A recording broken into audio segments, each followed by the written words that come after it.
ಎಲ್ಲರಿಗೂ ನಮಸ್ಕಾರಗಳು. ಶರತ್ ತಾಂಡಲೆ ಅವರ ರಾವಣ ರಾಕ್ಷಸರ ರಾಜ ಕಾದಂಬರಿಯನ್ನು ಮುಂದುವರಿಸೋಣ. ದಶಗ್ರೀವ ಅನ್ನೋ ಒಬ್ಬ ದೇವರ ಪ್ರೀತಿಯ ಸೇವಕ ಅಂತ ಹೇಳಿಬಿಟ್ಟು ಅಜ್ಜ ಬುಡಕಟ್ಟಿನ ಜನಾಂಗಕ್ಕೆ ಹೇಳ್ತಾರೆ. ನರಭಕ್ಷಕರು ಮತ್ತಿತರ ಸಣ್ಣ ಪುಟ್ಟ ವಸಾಹತಿನ ಬುಡಕಟ್ಟಿನ ಜನರನ್ನು ಇವರ ಸೈನ್ಯಕ್ಕೆ ಸೇರಿಸ್ಕೊತ ಹೋಗ್ತಾರೆ. ಅಲ್ಲಿಂದ ಮುಂದೆ ಪ್ರಯಾಣ ಬೆಳೆಸೋಕ್ಕೆ ಮೊದಲು ಶುಕ್ರಾಚಾರ್ಯರ ಆಶ್ರಮ ಹತ್ತಿರದಲ್ಲಿದೆ ಅಂತ ಅಜ್ಜ ಹೇಳಿದಾಗ ಅವರನ್ನು ನೋಡ್ಕೊಂಡು ಬರೋಣ ಅಂತ ಹೇಳ್ಬಿಟ್ಟು ಎಲ್ಲರೂ ಆ ಕಡೆಗೆ ಹೊರಡ್ತಾರೆ. ಕತೆ ಇಲ್ಲಿಗೆ ನಿಂತಿತ್ತು, ಮುಂದುವರಿಸೋಣ. ಸಮುದ್ರ ತೀರದಲ್ಲಿ ಒಟ್ಟಿಗೆ ನೆಲೆಗೊಂಡಿರುವಂತಹ ತೆಂಗಿನ ಮರಗಳ ಒಳಗಡೆ ಕೆಲವು ಕುಟೀರಗಳು ಇದ್ದವು. ಆಶ್ರಮ ವಿಶಾಲವಾಗಿತ್ತು, ಪ್ರಶಾಂತವಾಗಿತ್ತು. ಇಲ್ಲಿನ ಕುಟೀರಗಳನ್ನು ಬೆತ್ತದಿಂದ ವಿಭಿನ್ನವಾಗಿ ನಿರ್ಮಿಸಿದ್ರು. ಹೂವುಗಳ ಪರಿಮಳ ಗಾಳಿಯನ್ನು ಮಾದಕಗೊಳಿಸಿತ್ತು. ಅಜ್ಜ ಕುದುರೆಯಿಂದ ಇಳಿದು ಆಶ್ರಮವನ್ನು ಪ್ರವೇಶ ಮಾಡಿದ್ರು. ನಾವು ಹೂವುಗಳಿಂದ ಅಲಂಕರಿಸಲ್ಪಟ್ಟಂತಹ ಸುಂದರವಾದ ಬೇಲಿಯನ್ನು ನೋಡ್ತಾ ಅಲ್ಲಿ ಕಾಯ್ತಾ ಇದ್ವಿ. ಸ್ವಲ್ಪ ಸಮಯದ ನಂತರ ಅಜ್ಜ ನಮ್ಮನ್ನು ಒಳಗಡೆಗೆ ಕರೆದ್ರು. ಅಲ್ಲಿ ಹೋದ್ವಿ ನಾವು. ಅಲ್ಲಿ ಬಿಳಿ ಬಟ್ಟೆಗಳನ್ನು ಧರಿಸಿದಂತಹ ಪುರುಷರು ಮತ್ತು ಸ್ತ್ರೀಯರು ಕಂಡರು. ಆಶ್ರಮದ ಮಧ್ಯಭಾಗದಲ್ಲಿ ಒಂದು ಸಣ್ಣ ಸರೋವರ ಇತ್ತು. ಅದು ಸುಂದರವಾದ ಕಮಲದ ಹೂಗಳಿಂದ ಆವೃತವಾಗಿತ್ತು. ಅಂಗಳದಲ್ಲಿ ಒಂದು ದೊಡ್ಡ ಶಿವಲಿಂಗ ಇತ್ತು. ಮಹಾದೇವನನ್ನು ಪ್ರಾರ್ಥಿಸಿದ ನಂತರ ನಾವು ಅಲ್ಲಿದ್ದ ಒಂದು ದೊಡ್ಡ ಕುಟೀರವನ್ನು ಪ್ರವೇಶ ಮಾಡಿದ್ವಿ. ಕುಟೀರದಲ್ಲಿ ರೇಷ್ಮೆ ಬಟ್ಟೆಯನ್ನು ಧರಿಸಿದ್ದ ಒಬ್ಬ ಮುದುಕರಿದ್ದರು. ಅವರೇ ದೈತ್ಯಗುರು ಶುಕ್ರಾಚಾರ್ಯರು ಅಂತ ಭಾವಿಸಿ ನಾನು ಅವರ ಪಾದಗಳನ್ನು ಮುಟ್ಟಕ್ಕೆ ನಮಸ್ಕರಿಸಿದೆ. ಅವರ ಮುಖ ಆಯಾಸದಿಂದ ಇತ್ತು, ಅವರ ಕೈಗಳು ನಡುಗ್ತಾ ಇತ್ತು. ಆತ ಅನಾರೋಗ್ಯದಿಂದ ಬಳಲ್ತಾ ಇದ್ದಾರೆ ಅಂತ ನಾನು ಅಂದ್ಕೊಂಡೆ. ಸದ್ದಿಲ್ಲದೆ ಅಜ್ಜನ ಪಕ್ಕ ಕೂತ್ಕೊಂಡೆ. ಎಲ್ಲರೂ ಆತನ ಪಾದಗಳನ್ನು ಮುಟ್ತಾ ಹೋದರು. ನಾನು ಕೂತಲ್ಲೇನೆ ಕುಟೀರವನ್ನು ಗಮನಿಸೋಕ್ಕೆ ಪ್ರಾರಂಭ ಮಾಡಿದೆ. ಸ್ವಚ್ಛವಾಗಿತ್ತು, ವಿಶಾಲವಾಗಿತ್ತು. ಗಾಳಿಯಲ್ಲಿ ಮೋಡಿ ಮಾಡುವಂತಹ ಯಾವುದೋ ಒಂದು ಸುವಾಸನೆ ಇತ್ತು. ಕೆಲವಾರು ಶಿಷ್ಯರು ಆತನ ಸುತ್ತ ಗುಂಪುಗೂಡಿದ್ರು. ಆತನಿಗೆ ಆರೋಗ್ಯ ಸರಿ ಇಲ್ಲದ ಕಾರಣ ಆತ ತನ್ನ ಹಾಸಿಗೆ ಮೇಲೆ ವರ್ಕೊಂಡಿದ್ದ. ನನ್ನ ಕಡೆಗೆ ಬೆರಳು ತೋರಿಸಿದ ಅಜ್ಜ ಶುಕ್ರಾಚಾರ್ಯರಿಗೆ ಹೇಳಿದ್ರು, ಆಚಾರ್ಯರೇ, ನನ್ನ ಮೊಮ್ಮಗ ದಶಗ್ರೀವ ಇಲ್ಲಿ ಸೈನಿಕರ ಸೈನ್ಯವನ್ನು ಒಟ್ಟುಗೂಡಿಸ್ತಾ ಇದ್ದಾನೆ.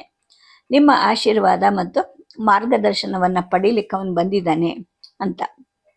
ಆತ ಒಲ್ಲದ ಮನಸ್ಸಿನಿಂದಲೇ ನನ್ನ ಕಡೆ ತಿರುಗಿದ್ರು. ಮೃದುವಾದ ಧ್ವನಿಯಲ್ಲಿ ಕೇಳಿದ್ರು, ಮಗು, ನೀನು ಯಾಕೆ ಸೈನ್ಯವನ್ನು ಒಟ್ಟುಗೂಡಿಸ್ತಾ ಇದೆಯಾ ಅಂತ. ನಾನು ಹೇಳಿದೆ, ನಮ್ಮ ಸಾಮ್ರಾಜ್ಯವನ್ನು ಪುನಃ ನಿರ್ಮಿಸಬೇಕು ಅಂತ ನಾನು ಅಂದ್ಕೊಂಡಿದ್ದೀನಿ. ಅದಕ್ಕೆ ನಿಮ್ಮ ಆಶೀರ್ವಾದ ಬೇಕು. ಈ ಸಾಮ್ರಾಜ್ಯಕ್ಕೆ ಮುಖ್ಯ ಆಚಾರ್ಯರಾಗಕ್ಕೆ ನಿಮ್ಮನ್ನು ವಿನಂತಿ ಮಾಡಲಿಕ್ಕೆ ನಾನು ಬಂದಿದ್ದೀನಿ ಅಂದೆ. ಆತ ತಕ್ಷಣ ಹೇಳಿದ್ರು, ನನ್ನ ಆಶೀರ್ವಾದ ನಿಮ್ಮ ಜೊತೆ ಇದೆ, ಆದರೆ ನಾನು ಆಚಾರ್ಯ ಆಗೋದಿಲ್ಲ ಅಂತ. ನೀವು ಆಗೋದಿಲ್ಲ ಅಂತ ಹೇಳಿದ್ರು ಕೂಡ ನೀವೇ ನಮಗೆ ಇನ್ನು ಮೇಲೆ ಗುರುಗಳು. ನಾನು ಬಲಿ ಮಹಾತ್ಮನ ಬಗ್ಗೆ ಇನ್ನಷ್ಟು ತಿಳ್ಕೊಳ್ಳೋಕ್ಕೆ ಅಂತಲೇ ನಾನು ನಿಮ್ಮ ಹತ್ರ ಬಂದಿದ್ದೀನಿ ಅಂತ ಹೇಳಿದೆ. ಅವರ ನಿರಾಕರಣೆಯನ್ನು ನಾನು ಒಪ್ಕೊಂಡೆ ಅಂತಲೋ ಏನೋ ಮಾತಾಡೋದನ್ನು ಅವರು ಮುಂದುವರಿಸೋದಕ್ಕೆ ಪ್ರಯತ್ನ ಮಾಡಿದ್ರು. ನನ್ನ ಕಡೆ ಒಂದ್ಸಲ ತೀಕ್ಷ್ಣವಾದ ನೋಟವನ್ನು ಬೀರಿದ್ರು. ಆನಂತರ ಹೇಳಕ್ಕೆ ಪ್ರಾರಂಭ ಮಾಡಿದ್ರು, ನಾನು ಮಹಾನ್ ದೈತ್ಯ ರಾಜ ಬಲಿಗೆ ಆಚಾರ್ಯನಾಗಿದ್ದೆ. ಅವನು ಎಲ್ಲವನ್ನು ಕಳ್ಕೊಂಡಾಗಲೂ ಕೂಡ ನಾನು ಅಲ್ಲೇ ಇದ್ದೆ. ರಾಜ ಅನ್ನೋನು ತನ್ನ ರಾಜ್ಯದ ಧರ್ಮದರ್ಶಿ ಇದ್ದ ಹಾಗೆ. ಅವನು ಯಾವತ್ತೂ ಆ ರಾಜ್ಯಕ್ಕೆ ಮಾಲೀಕ ಅಲ್ಲ. ಆದಾಗ್ಯೂ ಕೂಡ ಆ ಬಲಿ ಒಂದು ಕ್ಷಣವೂ ಯೋಚನೆ ಮಾಡದೆ ಎಲ್ಲವನ್ನು ವಾಮನನಿಗೆ ಬಿಟ್ಟು ಕೊಟ್ಟ. ಅದು ತನ್ನದೇ ರಾಜ್ಯ ಅನ್ನೋ ಹಾಗೆ ಅವನು ಮಾಡ್ದ. ವಾಮನನ ವಾದದ ಬಲೆಗೆ ಅವನು ಸಿಕ್ಕಾಕೊಂಡ. ದೈತ್ಯ ಸಮುದಾಯಕ್ಕೆ ಸೇರಿದ ಬೇರೆ ಯಾರಾದರೂ ಅವನನ್ನು ಸಾಮ್ರಾಜ್ಯ ಬಿಟ್ಟುಕೊಡು ಅಂತ ಕೇಳಿದರೆ ಅವನು ನಿಜವಾಗ್ಲೂ ಈ ರೀತಿ ಮಾಡ್ತಾ ಇದ್ನಾ ಅಂತ ಶುಕ್ರಾಚಾರ್ಯರು ಸ್ವಲ್ಪ ಹೊತ್ತು ಸುಮ್ಮನಿದ್ದು ನಂತರ ಮುಂದುವರಿಸಿದ್ರು. ನಾನು ಬಲಿಯ ನಿರ್ಧಾರವನ್ನು ವಿರೋಧಿಸಿದ್ದೆ.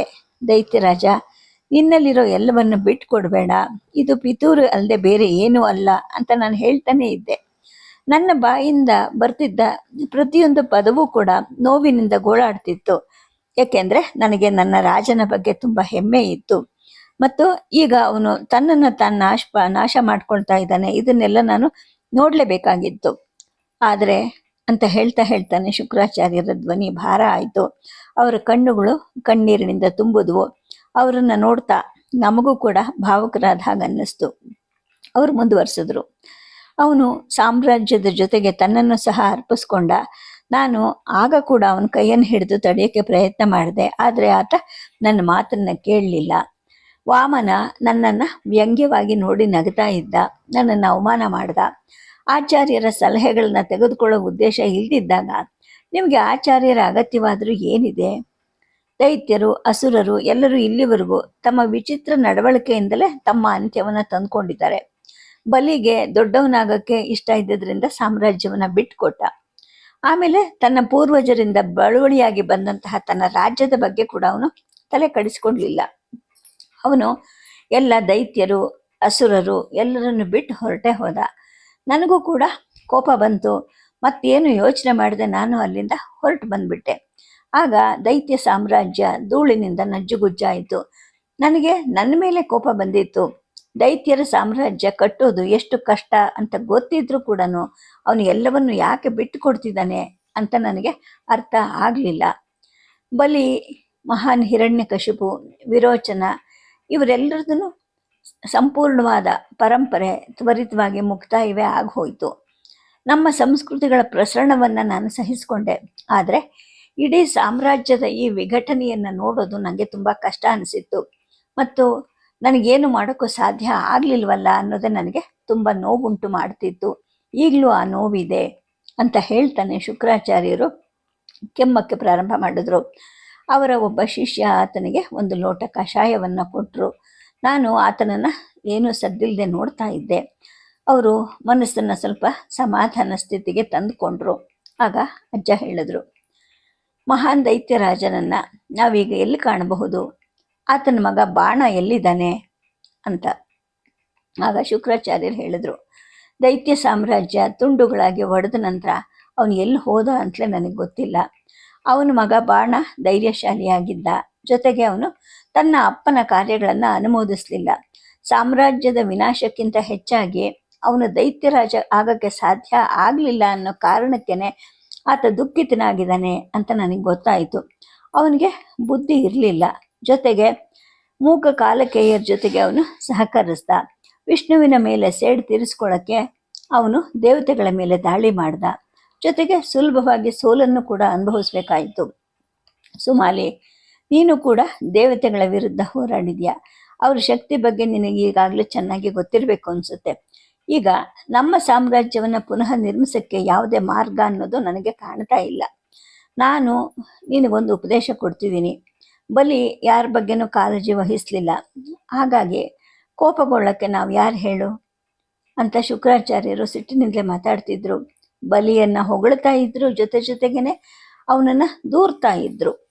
ಆಗ ಅಜ್ಜ ಹೇಳಿದ್ರು, ಈ ಎಲ್ಲಕ್ಕೂ ವಿಷ್ಣುನೇ ಕಾರಣ ಅಲ್ವಾ ಅಂತ.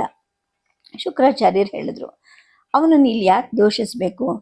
ಅವನು ನಿನ್ನನ್ನು ಸೋಲ್ಸೋಕ್ಕೆ ಅಂತ ಬಂದಿದ್ದ. ಬಲಿ ಏನು ಯೋಚನೆ ಮಾಡ್ತಿದ್ದ? ಇದು ವಿಷ್ಣು ಅಥವಾ ವಾಮನ ತಪ್ಪು ಅಲ್ಲ. ತಪ್ಪಿರೋದು ನಮ್ಮ ಆಲೋಚನೆಯಲ್ಲಿ, ನಮ್ಮ ಮನಸ್ಸಿನಲ್ಲಿ. ಏಕೆಂದರೆ ದೇವತೆಗಳು ನಮ್ಮ ದೌರ್ಬಲ್ಯವನ್ನು ಗುರುತಿಸಿದ್ರು. ಏನೋ ಒಂದು ಮೋಡಿ ಮಾಡಿಬಿಟ್ರವರು. ನಾವು ಅವರ ಮೋಡಿಗೆ ಬಲಿಯಾಗ್ಬಿಟ್ವಿ. ಇದು ಸಾಮ್ರಾಜ್ಯಗಳ ಮಧ್ಯೆ ನಡೆದಂತಹ ಯುದ್ಧ. ಎಲ್ಲ ಯುದ್ಧಗಳನ್ನು ಖಡ್ಗಗಳಿಂದಲೇ ಹೋರಾಡೋಕ್ಕೆ ಆಗೋದಿಲ್ಲ. ಕೆಲವು ಯುದ್ಧಗಳನ್ನು ಬುದ್ಧಿವಂತಿಕೆಯಿಂದಲೇ ನಾವು ಗೆಲ್ಲಬೇಕು. ನಾವು ಅದನ್ನು ತಿಳ್ಕೊಳ್ಳೋಕ್ಕೆ ಸಾಧ್ಯವಾಗಲಿಲ್ಲ, ವಿಫಲರಾಗ್ಬಿಟ್ವಿ ನಾವು. ಹಾಗಾಗಿ ದೌರ್ಬಲ್ಯಗಳನ್ನು ಮರೆಮಾಚೋದ್ರಲ್ಲಿ, ಜೊತೆಗೆ ಇನ್ನೊಬ್ಬರನ್ನ ನಾವು ದೂಷಿಸೋದ್ರಲ್ಲಿ ಏನು ಅರ್ಥ ಇದೆ ಹೇಳು ಅಂತಲೇ ಶುಕ್ರಾಚಾರ್ಯರು ಈಗ ಅಜ್ಜನ ಮೇಲೆ ಸಿಟ್ಟು ಮಾಡಿಕೊಂಡ್ರು.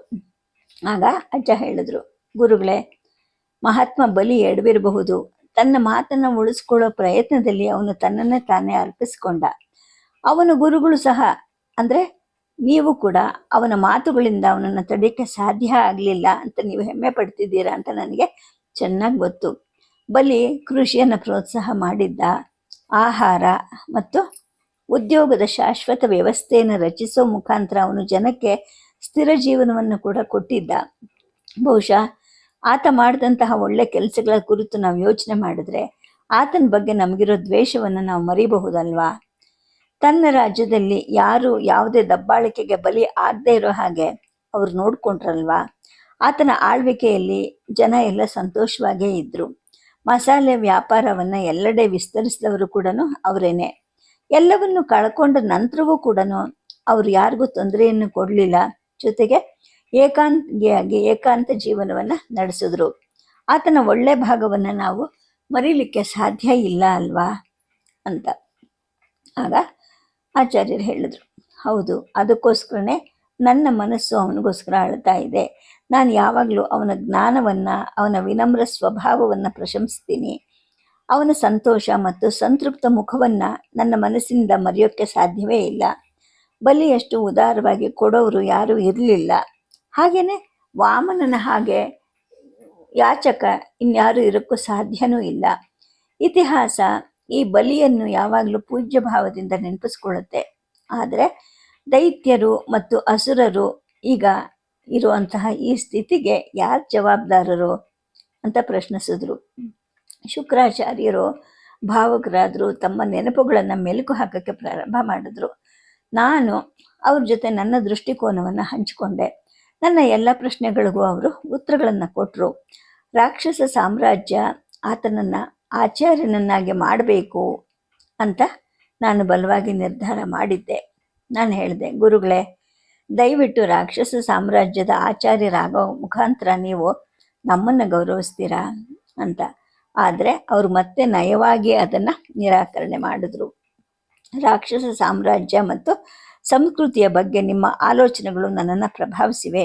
ಆದರೆ ನೀವು ಎಲ್ಲಿ ವಾಸಿಸಬೇಕು ಅಂತ ನೀವು ನಿರ್ಧಾರ ಮಾಡಿಲ್ಲ. ನೀವು ಮೊದಲು ಲಂಕಾವನ್ನು ಗೆಲ್ತೀರಾ.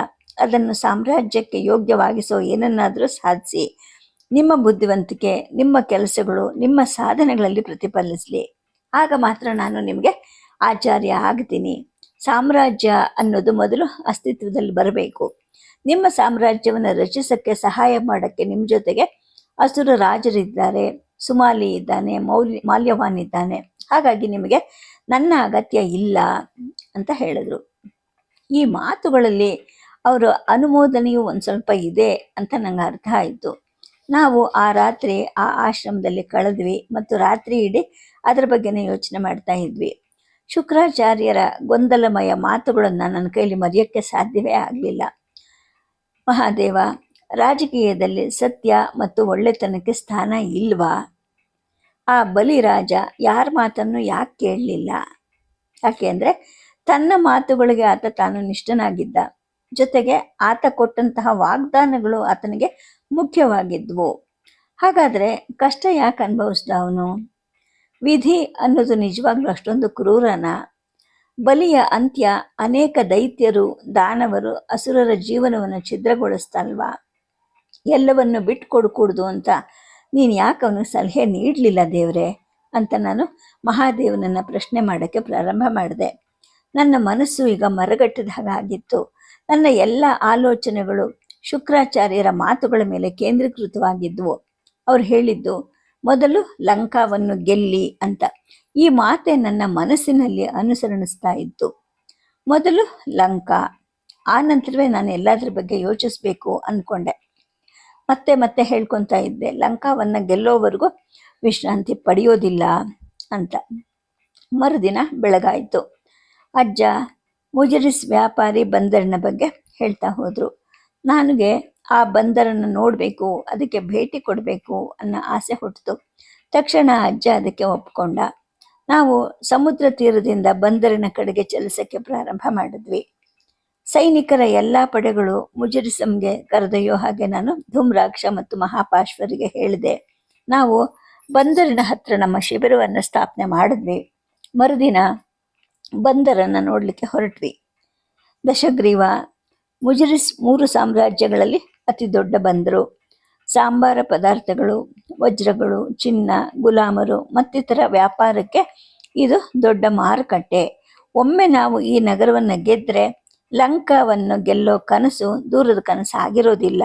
ಯಾಕೆಂದರೆ ಇದು ಕುಬೇರನ ವ್ಯಾಪಾರದ ಕೇಂದ್ರ ಅಂತ ಅಜ್ಜ ಮುಜರಿಸ್ ಹತ್ರ ತಲುಪ್ತಿದ್ದ ಹಾಗೆ ಹೇಳ್ತಾ ಹೋದರು.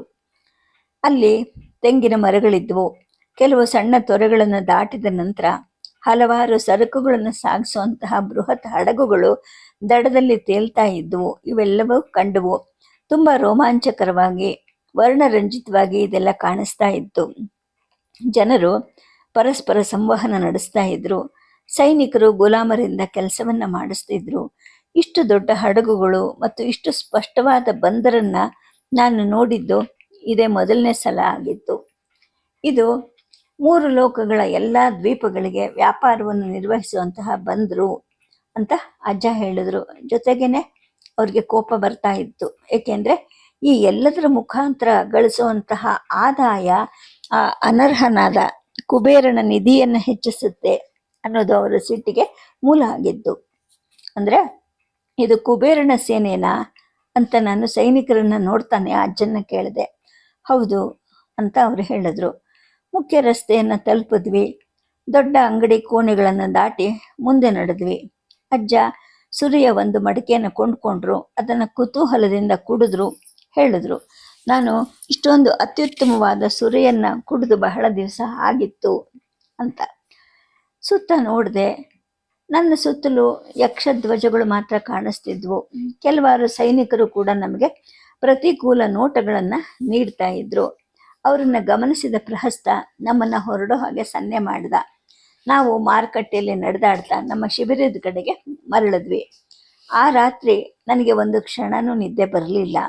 ಇಷ್ಟೊಂದು ಸಮೃದ್ಧ ನಗರವಾದ ಮುಜರಿಸ್ ನನ್ನ ಕಲ್ಪನೆಗಿಂತಲೂ ದೊಡ್ಡದಾಗಿತ್ತು. ಕುಬೇರನನ್ನು ಸೋಲಿಸೋದು ಸುಲಭ ಅಲ್ಲ.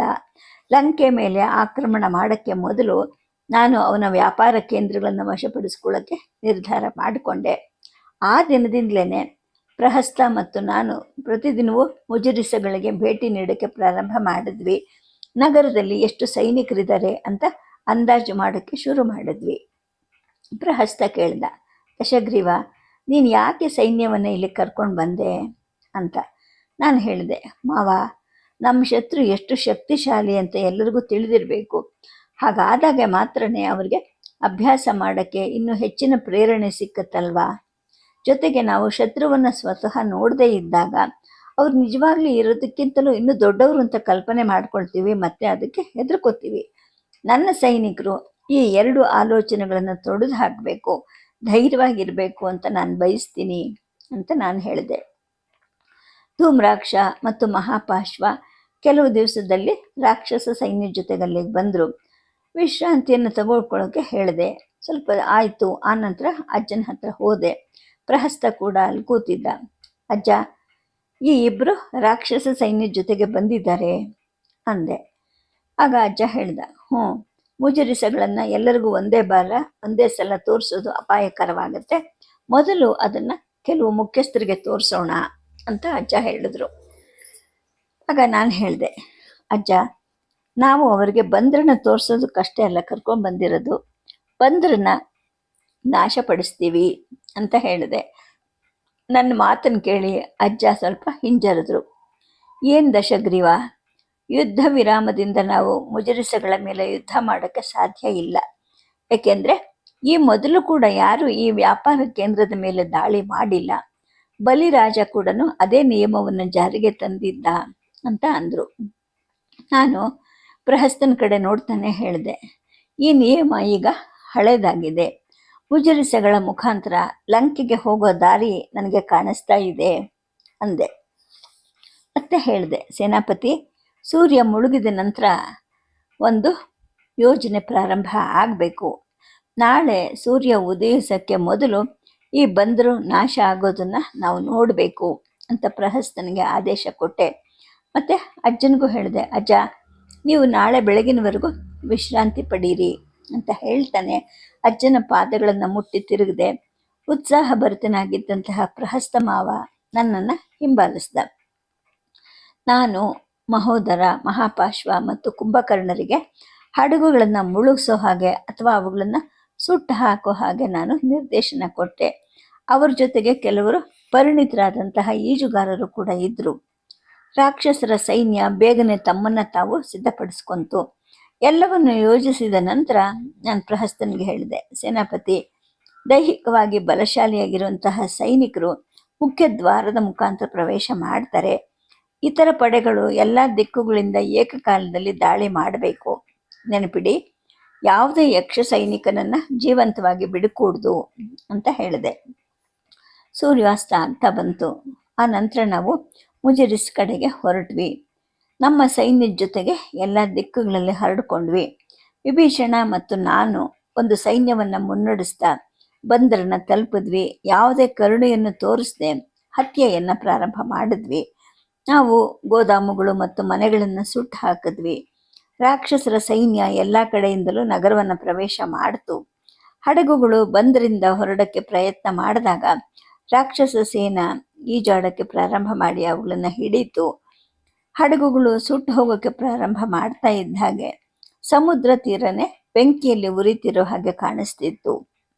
ಉರಿತಿರುವಂತಹ ಗೋದಾಮುಗಳು, ಮನೆಗಳು, ಕಚೇರಿಗಳ ಮಧ್ಯೆ ಮಹಿಳೆಯರು, ಮಕ್ಕಳು ಮತ್ತು ಗುಲಾಮರ ನೆರಳುಗಳು ಹುಚ್ಚುಚ್ಚಾಗಿ ಓಡಾಡ್ತಾ ಇದ್ವು. ಅವರೆಲ್ಲರನ್ನೂ ಸೆರೆಮನೆಗೆ ತಳ್ಳಲಾಯಿತು. ತೆರೆದ ಪ್ರದೇಶದಲ್ಲಿ ಒಟ್ಟಿಗೆ ಕುಳಿತುಕೊಳ್ಳೋ ಹಾಗೆ ಮಾಡಲಾಯಿತು. ಯಾವುದೇ ಗುಲಾಮ ಅಥವಾ ಮಹಿಳೆ ಅಥವಾ ಮಗುವಿಗೆ ಹಾನಿ ಆಗಬಾರ್ದು ಅನ್ನೋದು ನನ್ನ ಸ್ಪಷ್ಟ ಆದೇಶ ಆಗಿತ್ತು. ನಾವು ಈಗ ಮಸಾಲೆಗಳು, ಚಿನ್ನ, ವಜ್ರಗಳು, ರೇಷ್ಮೆ ಬಟ್ಟೆಗಳಿಂದ ತುಂಬಿದ್ದ ನಿಧಿಯನ್ನು ಗೆದ್ದಿದ್ವು. ಇದು ರಾಕ್ಷಸ ಸಾಮ್ರಾಜ್ಯ ಮಾಡಿದಂತಹ ಮೊದಲ ಲೂಟಿ ಆಗಿತ್ತು. ಹಡಗುಗಳು ಒಂದರ ನಂತರ ಒಂದು ಮುಳುಗಕ್ಕೆ ಪ್ರಾರಂಭ ಆಯಿತು. ಮಹೋದರ, ಕುಂಭಕರ್ಣ ಮತ್ತು ಸೈನಿಕರು ಈಗ ಸಂಭ್ರಮಿಸಕ್ಕೆ ಪ್ರಾರಂಭ ಮಾಡಿದ್ರು. ರಾತ್ರಿ ಇಡೀ ನಡೆದ ಈ ಘರ್ಷಣೆಯಲ್ಲಿ ಯಾವುದೇ ಒಬ್ಬ ಯಕ್ಷಯೋಧ ಕೂಡ ಜೀವಂತವಾಗಿ ಹೊರಬರಕ್ಕೆ ಸಾಧ್ಯ ಆಗಲಿಲ್ಲ. ಬೆಂಕಿ ಗಾಳಿಯನ್ನು ಬಿಸಿ ಮಾಡ್ತಾ ಹೋಗ್ತು. ದೇಹಗಳಿಂದ ಬೆವರು ಉರುಳಕ್ಕೆ ಪ್ರಾರಂಭ ಆಯಿತು. ಗೊಂದಲ ಮತ್ತು ಗದ್ದಲ ಕೂಡ ಶಾಂತ ಆಗ್ತಾ ಹೋಯಿತು. ನಮ್ಮ ಭಯ ಮುಜರಿಸನ್ನು ಅದರ ಬೇರುಗಳಿಗೆ ಅಲುಗಾಡಿಸ್ತು. ರಾಕ್ಷಸರ ಸೈನ್ಯ ದಡದಲ್ಲಿ ಒಟ್ಟುಗೂಡ್ತು. ಸೂರ್ಯ ಉದಯಿಸೋಕ್ಕೆ ಇನ್ನು ಸಮಯ ಇದ್ದುದರಿಂದ ನಾನೀಗ ವಿಶ್ರಾಂತಿ ಪಡೀಲಿಕ್ಕೆ ಹೋದೆ. ಮುಂಜಾನೆ ಅಜ್ಜ ಬಂದರಿಗೆ ಬಂದರು. ನಾಶವಾದ ಬಂದರನ್ನು ನೋಡಿದ್ರು. ಕೋಪಗೊಂಡ ಹಾಗೆ ನಡೆಸಿದ್ರು. ಆದರೆ ಭಾರಿ ಲೂಟಿಯ ನೋಟ ಆತನ ಕಣ್ಣುಗಳನ್ನು ಆಶ್ಚರ್ಯದಿಂದ ಆನಂದಗೊಂಡ ಹಾಗೆ ಕಾಣಿಸ್ತು. ನಮ್ಮ ಸಾಮ್ರಾಜ್ಯವನ್ನು ನಿರ್ಮಾಣ ಮಾಡಲಿಕ್ಕೆ ನಾವು ಸಂಗ್ರಹಿಸಿದಂತಹ ಮೊದಲ ಸಂಪತ್ತು ಅದಾಗಿತ್ತು. ಆದರೆ ಈ ಸುದ್ದಿ ಕುಬೇರನಿಗೆ ತಲುಪಿದ ನಂತರ ಅವನು ತಕ್ಷಣವೇ ದಾಳಿಯನ್ನು ಯೋಜಿಸ್ತಾನೆ. ರಾಕ್ಷಸ ಸೇನೆ ಇನ್ನೂ ಅಷ್ಟೊಂದು ಪ್ರಬಲವಾಗಿಲ್ಲ. ದಶಗ್ರೀವ, ನಾವು ಅಪಾಯಕಾರಿ ಹೆಜ್ಜೆ ಇಟ್ಟಿದ್ದೀವಿ. ಈಗ ಆದಷ್ಟು ಬೇಗ ಈ ಬಂದರನ್ನು ಬಿಟ್ಟು ಬಿಡೋಣ. ಯಕ್ಷ ಸೇನೆಯ ವಿರುದ್ಧ ಹೋರಾಡೋಕ್ಕೆ ರಾಕ್ಷಸ ಸೈನ್ಯಕ್ಕೆ ಇನ್ನು ತರಬೇತಿ ಕೊಡಬೇಕು. ನಾವು ಈಗಲೇ ಹೊರಡೋಕ್ಕೆ ಸಿದ್ಧರಾಗೋಣ ಅಂತ ಅಜ್ಜ ಅಂದರು. ನಾನು ಹೇಳಿದೆ, ಅಜ್ಜ, ಕುಬೇರನಿಗೆ ಯಾವುದೇ ಸಂದೇಶವನ್ನು ಕಳಿಸುವಂತಹ ಒಬ್ಬನೇ ಒಬ್ಬ ಸೈನಿಕನನ್ನು ಕೂಡ ನಾವು ಜೀವಂತವಾಗಿ ಬಿಟ್ಟಿಲ್ಲ. ನಾವು ರಾತ್ರಿಯಲ್ಲಿ ದಾಳಿ ಮಾಡಿರೋದ್ರಿಂದ ರಾಕ್ಷಸ ಸೈನ್ಯ ತರಬೇತಿ ಪಡೆದಿಲ್ಲ ಅನ್ನೋದು ಕೂಡ ಯಾರಿಗೂ ಗೊತ್ತಾಗೋದಿಲ್ಲ. ಒಂದು ವೇಳೆ ಯಾರಾದರೂ ಕುಬೇರನಿಗೆ ಸಂದೇಶವನ್ನು ಕಳಿಸಿದರೆ ಅದು ನಮ್ಮ ಮೇಲಿನ ಭಯ ಅವರಲ್ಲಿ ಇದೆ ಅಂತ ಗೊತ್ತಾಗುತ್ತೆ. ಅದು ಆತನನ್ನು ತಲುಪಲಿ ಬಿಡಿ, ಆಗ ಮಾತ್ರನೇ ಆತ ನಮಗೆ ಹೆದರ್ತಾನೆ ಅಂತ ನಾನು ಹೇಳಿದೆ. ಅಜ್ಜಂಗೆ ನಂಬಕ್ಕಾಗ್ದಂಗೆ ಆಯಿತು. ನನ್ನ ಕಡೆ ನೋಡ್ತಾ ಹೇಳಿದ್ರು, ಏನಪ್ಪ ಈಗೇನು ಮಾಡಬೇಕು? ಕುಬೇರನಿಗೋಸ್ಕರ ಕಾಯಬೇಕಾ ಅಂದರು. ನಾನು ಹೇಳಿದೆ, ಕೆಲವು ವ್ಯಾಪಾರಿ ಹಡಗುಗಳು ನಮ್ಮ ದಾಳಿಯಿಂದ ತಮ್ಮನ್ನು ರಕ್ಷಿಸಿಕೊಳ್ಳೋಕ್ಕೆ ಯಶಸ್ವಿ ಆಗಿವೆ. ಅವರು ನಮ್ಮ ಬಗ್ಗೆ, ನಮ್ಮ ಸಂದೇಶವನ್ನು ಕುಬೇರನಿಗೆ ಕೊಟ್ಟೇ ಕೊಡ್ತಾರೆ. ಈ ಬಗ್ಗೆ ನನಗೆ ಖಾತ್ರಿ ಇದೆ ಅಂತ ನಾನು ಶಾಂತವಾಗಿ ಹೇಳಿದೆ. ದಾಳಿಯಲ್ಲಿ ಸಿಕ್ಕಿಬಿದ್ದ ಕೈದಿಗಳನ್ನು ನೋಡಿ ಅಜ್ಜ ಹೇಳಿದ್ರು, ನಾವು ಯಾರು ಅಂತ ಇವರಿಗೆ ಗೊತ್ತಾ ಅಂತ. ಇಲ್ಲ ಅಂತ ಪ್ರಹಸ್ತ ಹೇಳಿದ. ಮತ್ತೆ ನಾವು ಕೆಲವು ಗೂಂಡಾಗಳು ಅಥವಾ ಡಾಕಾಯಿತರು ಅಂತ ಅವರು ಭಾವಿಸಬಾರ್ದಲ್ವಾ ಅಂತ ಯೋಚನೆ ಮಾಡಿದ ಅಜ್ಜ ನರಭಕ್ಷಕರಿಗೆ ವಿವರಿಸಿದ ಹಾಗೆ ಅದೇ ಕಥೆಯನ್ನು ಅವರಿಗೆ ಹೇಳೋಕ್ಕೆ ಪ್ರಾರಂಭ ಮಾಡಿದ್ರು. ದಶಗ್ರೀವ ಅಂದರೆ 10 ತಲೆಯನ್ನು ಹೊಂದಿರೋ ದೇವರು ಅಂತ ಅವರು ಹೇಳೋಕ್ಕೆ ಮೊದಲೇ ನಾನು ಹಡಗುಗಳ ಕಡೆ ನಡಿಲಿಕ್ಕೆ ಪ್ರಾರಂಭ ಮಾಡಿದೆ. ಪ್ರಹಸ್ತ ನನ್ನ ಹಿಂದೆ ಬಂದ. ಕುಂಭಕರ್ಣ ಮತ್ತು ಮಹೋದರ ಕೂಡ ನಾವು ಕೂತಿದ್ದ ಜಾಗದ ಕಡೆಗೆ ಬಂದರು. ನಾನು ಹೇಳಿದೆ, ಸೇನಾಪತಿ, ಈಗ ನಾನು ನನ್ನ ಸರಿಯಾದ ಭೂಮಿಗೆ ಹೋಗೋಕ್ಕೆ ಇಷ್ಟಪಡ್ತೀನಿ. ಅಂದರೆ ನನಗೆ ಲಂಕಾ ಬೇಕು. ನಾವು ಲಂಕಾ ಕಡೆಗೆ ನಮ್ಮ ಮೊದಲ ಹೆಜ್ಜೆಯನ್ನು ಈಗ ಇಡ್ತಾ ಇದ್ದೀವಿ. ಈಗ ನಾವು ಅದನ್ನು ಗೆದ್ದಲ್ಲದೆ ಹಿಂದಿರುಗೋಕ್ಕೆ ಸಾಧ್ಯವೇ ಇಲ್ಲ ಅಂತ. ನನ್ನ ಈ ಮಾತುಗಳು ಪ್ರಹಸ್ತನನ್ನು ತುಂಬ ಸಂತೋಷಪಡಿಸಿದ್ವು. ನಾವು ಯಾವಾಗ ದಾಳಿ ಮಾಡಬೇಕು ಅಂತ ಪ್ರಹಸ್ತ ನನಗೆ ಪ್ರಶ್ನೆ ಕೇಳ್ತಿದ್ದ ಹಾಗೆಯೇ ನಾನು ಕುಂಭಕರ್ಣನ ಕಡೆಗೆ ನೋಡಿದೆ. ಬಂದರಿನಲ್ಲಿ ಉರಿತಿದ್ದಂತಹ ಹಡಗಳನ್ನು ನೋಡ್ತಿದ್ದ ಹಾಗೆಯೇ ಈಗಲೇ ಹೊರಟು ಬಿಡೋಣ ಅಂತ ನಾನು ಹೇಳಿದೆ. ಪಲಾಯನ ಮಾಡೋದ್ರಲ್ಲಿ ಯಶಸ್ವಿಯಾದ ವ್ಯಾಪಾರಿಗಳು ಖಂಡಿತವಾಗ್ಲೂ ಇಲ್ಲಿ ಏನು ನಡೀತು ಅಂತ ಕುಬೇರನಿಗೆ ಹೇಳ್ತಾರೆ. ಅದು ಅವನನ್ನು ಭಯಗೊಳಿಸುತ್ತೆ, ಅಥವಾ ಅವನು ಸೇಡು ತೀರಿಸ್ಕೊಳ್ತಾನೆ, ಅಥವಾ ಸೇಡು ತೀರಿಸ್ಕೊಳ್ಳೋಕ್ಕೆ ನಮ್ಮ ಮೇಲೆ ದಾಳಿಯನ್ನು ಯೋಜಿಸ್ತಾನೆ. ನಾವು ದಾಳಿ ಮಾಡೋಕ್ಕೆ ಯೋಜಿಸ್ತಿದ್ದೀವಿ ಅಂತ ತಿಳ್ಕೊಂಡ ಅವನು ಆ ನಂತರ ಲಂಕಾವನ್ನು ನಾಶಪಡಿಸಬಹುದು ಅಂತ ಕುಂಭಕರ್ಣ ಹೇಳ್ತಾ ಹೋದ. ಹಾಗಾದರೆ ನಾವೇನು ಮಾಡೋಣ ಅಂತ ಪ್ರಹಸ್ತ ಕೇಳ್ದ. ನೀವು ರಾಕ್ಷಸ ಸಾಮ್ರಾಜ್ಯದ ರಾಯಭಾರಿಯಾಗಿ ಲಂಕೆಗೆ ಹೋಗಿ ಲಂಕಾವನ್ನು ಬಿಟ್ಟು ಹೋಗಿ ಅಂತ ಅವ್ರಿಗೆ ಬೆದರಿಕೆ ಹಾಕ್ತಾ ಇರಿ. ಅಲ್ಲಿವರೆಗೂ ರಕ್ಷಿಸಬಹುದಾದ ಈ ಕೆಲವು ಹಡಗುಗಳಲ್ಲಿ ನಾವು ಲಂಕಾವನ್ನು ತಲುಪ್ತೀವಿ ಅಂತ ನಾನು ಪ್ರಹಸ್ತನಿಗೆ ಹೇಳ್ತಾ ಹೋದೆ. ತಕ್ಷಣ ಹೊರಡ್ತೀನಿ ನಾನು ಇಲ್ಲಿಂದ ಅಂತ ಪ್ರಹಸ್ತ ಉತ್ಸಾಹದಿಂದಲೇ ಉತ್ತರಿಸ್ದ. ಸೇನಾಪತಿ ಮಹಾಪಾಶ್ವನನ್ನು ನಿನ್ನ ಜೊತೆ ಕರ್ಕೊಂಡು ಹೋಗು ಅಂತ ನಾನು ಪ್ರಹಸ್ತನಿಗೆ ಹೇಳಿದೆ. ಕುಂಭಕರ್ಣನ ಕಡೆ ಹೇಳಿದೆ, ಕುಂಭಕರ್ಣ, ಹಡಗುಗಳಲ್ಲಿ ನಮ್ಮ ಸೈನ್ಯವನ್ನು ಹತ್ಸು, ನಾವು ಲಂಕೆ ಕಡೆಗೆ ಹೋಗ್ತಾ ಇದ್ದೀವಿ ಅಂತ ಹೇಳಿದೆ. ನಾನು ಹೊರಡ್ತಿದ್ದ ಹಾಗೆ ಅವರಿಬ್ಬರು ನನ್ನನ್ನು ಹಿಂಬಾಲಿಸ್ತಾ ಬಂದರು. ಅಜ್ಜ, ನಾವು ಲಂಕಾದ ಮೇಲೆ ದಾಳಿ ಮಾಡೋಕ್ಕೆ ಸಿದ್ಧರಾಗಿದ್ದೀವಿ ಅಂತ ಅಜ್ಜನಿಗೆ ಹೇಳಿದೆ. ಏನು ದಶಗ್ರೀವ, ಅಷ್ಟೊಂದು ತಾಳ್ಮೆ ಕಳ್ಕೊಂಡು ಇಷ್ಟೊಂದು ವೇಗವಾಗಿ ಹೋಗ್ತಾ ಇದೆಯಾ ಅಂತ ಅಜ್ಜ ಅಂದರು. ಅಜ್ಜ, ಈ ಒಂದು ಸಲ ನನ್ನನ್ನು ನೀನು ನಂಬಲೇಬೇಕು ಅಂತ ನಾನು ಆತನಿಗೆ ಹೇಳಿದೆ. ಅಜ್ಜ, ಪ್ರಹಸ್ತ, ಧೂಮ್ರಾಕ್ಷ, ಕುಂಭಕರ್ಣ, ಮಹೋದರ, ಅಕಂಪನ ಎಲ್ಲರ ಕಡೆಗೂ ನೋಡ್ದ ಮತ್ತು ಅವರೆಲ್ಲರೂ ಒಪ್ಪಿಗೆ ಸೂಚಿಸಿ ತಲೆ ಅಲ್ಲಾಡಿಸಿದ್ರು. ಹಾಗಾಗಿ ಅಜ್ಜ ಕೂಡ ಒಪ್ಕೊಂಡ್ರು. ಒಂದು ದಿನದಲ್ಲಿ ಲಂಕೆಯನ್ನು ತಲುಪಿದ್ವಿ. ನಾವು ಹಡಗುಗಳಿಂದ ಇಳಿತಿದ್ದ ಹಾಗೆಯೇ ಅಜ್ಜನ ಮುಖವನ್ನು ನೋಡಿದೆ. ಆತನ ಭಾವನೆಗಳನ್ನು ನಾನು ಗಮನಿಸೋಕ್ಕೆ ಪ್ರಾರಂಭ ಮಾಡಿದೆ. ದಡವನ್ನು ತಲುಪಿದ ನಂತರ ಅಜ್ಜ ಆ ಭೂಮಿಗೆ ನಮಸ್ಕರಿಸ್ತಾ ಮಹೋದರ, ಧೂಮ್ರಾಕ್ಷ, ಕುಂಭಕರ್ಣ ಇವರುಗಳು ಸೈನಿಕರಿಗೆ ಉಳ್ಕೊಳ್ಳೋಕ್ಕೆ ವ್ಯವಸ್ಥೆ ಮಾಡೋ ಹಾಗೆ ನಿರ್ದೇಶನ ಮಾಡೋಕ್ಕೆ ಪ್ರಾರಂಭ ಮಾಡಿದ್ರು. ಹವಾಮಾನ ಈಗ ಆರ್ದ್ರವಾಗಿತ್ತು. ಪ್ರಹಸ್ತ ಮತ್ತು ಮಹಾಪಾಶ್ವ ಹಿಂತಿರುಗಿ ಬರೋವರೆಗೂ ನಾವು ಕಾಯೋದು ಅಂತ ನಿರ್ಧಾರ ಮಾಡಿಕೊಂಡ್ವಿ. 2 ದಿನಗಳ ನಂತರ ಒಂದು ಹೆಚ್ಚು ಬಿಸಿಲಿರುವಂತಹ ಮಧ್ಯಾಹ್ನದ ಹೊತ್ತಿಗೆ ಅವರು ಬಂದರು. ನಮ್ಮ ಕಡೆಗೆ ಬರ್ತಾನೆ ಪ್ರಹಸ್ತ ಹೇಳಿದ, ಅಪ್ಪ, ಕುಬೇರ ಲಂಕವನ್ನು ತೊರೆಯೋಕ್ಕೆ ಒಪ್ಪಿದ್ದಾನೆ. ಕೆಲವು ದಿನಗಳ ಕಾಲಾವಕಾಶವನ್ನು ಅವನು ಕೇಳಿದ್ದಾನೆ ಅಂತ. ಈ ಬಗ್ಗೆ ಸಂತೋಷ ಪಡಬೇಕಾಗಿತ್ತು ನಾವು. ಆದರೆ ಅಜ್ಜ ಮತ್ತು ನಾನು ಯೋಚನೆ ಮಾಡೋಕ್ಕೆ ಪ್ರಾರಂಭ ಮಾಡಿದ್ವಿ. ಲಂಕಾವನ್ನು ಅಷ್ಟು ಸುಲಭವಾಗಿ ಬಿಟ್ಕೊಡೋಕೆ ಅವನು ಹೇಗೆ ಒಪ್ಕೊಂಡ? ಏನೋ ಪಿತೂರಿ ಮಾಡ್ತಾ ಇರಬಹುದು ಅವನು ಅಂತ ಅಜ್ಜ ಅಂದರು. ಆಗ ನನಗೂ ಅನ್ನಿಸ್ತು, ಹೌದು ಅಜ್ಜ, ನನಗೂ ಇದೇ ಅನುಮಾನ ಅಂತ ಹೇಳಿ ಪ್ರಹಸ್ತನ ಕಡೆಗೆ ತಿರುಗಿ ಹೇಳಿದೆ, ಸೇನಾಪತಿ, ಈಗಲಿಂದಲೇ ಯುದ್ಧಕ್ಕೆ ಸಿದ್ಧರಾಗೋ ಹಾಗೆ ಸೈನ್ಯಕ್ಕೆ ತಿಳಿಸಿ. ನಾವು ಒಂದು ಕ್ಷಣವನ್ನು ಕೂಡ ವ್ಯರ್ಥ ಮಾಡಬಾರ್ದು. ಈಗಲೇ ದಾಳಿ ಮಾಡೋಣ ಅಂತ ನಾನು ಹೀಗೆ ಹೇಳಿದ ತಕ್ಷಣವೇ ಮಹೋದರ, ಕುಂಭಕರ್ಣ, ಪ್ರಹಸ್ತ ಮತ್ತು ಧೂಮ್ರಾಕ್ಷ ತಮ್ಮ ಸೈನ್ಯವನ್ನು ಕರೀಲಿಕ್ಕೆ ಪ್ರಾರಂಭ ಮಾಡಿದ್ರು. ಅಜ್ಜ, ಈಗ ನೀರು ಕೂಡ ಕುಡಿಯೋ ಹಾಗಿಲ್ಲ. ಇನ್ನು ನಾವು ನೀರು ಕುಡಿಬೇಕು ಅಂದರೆ ಅದು ಲಂಕಾದಲ್ಲಿ ಕುಡಿಯೋಣ, ತಕ್ಷಣ ಎದ್ದು ಬಿಡೋಣ ಅಂತ ಎದ್ದು ನಿಂತ್ಕೊಂತ ಹೇಳಿದೆ.